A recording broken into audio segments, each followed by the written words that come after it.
Diyalog. Aleykümselam. Savucuk. Daşar yaman kızgın olmuş. Du tarifetini istikireydim de. Tuğleme. Şu daşara eşleriyem du tarifeti.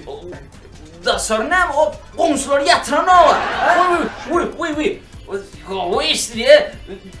Tuğleme. Kovçalyanız komşu. Şöyle mi? Tuğleme.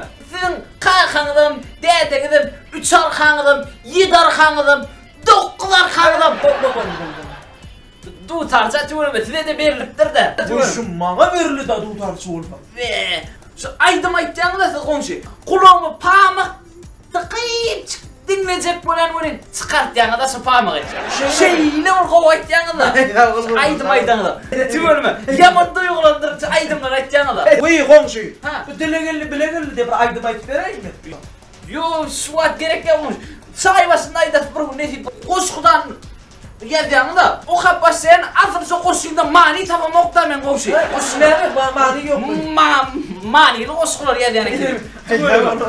O kadın ne diye de soğusun. Olmasın da ol. Komşu diyen ha. Hemen yumdan yerde gökte koymadın da tohum diyeceğim veririm. Sen onun şu var. Oncadan sonra bana gelin ha dendin ha? Komşu ne ettin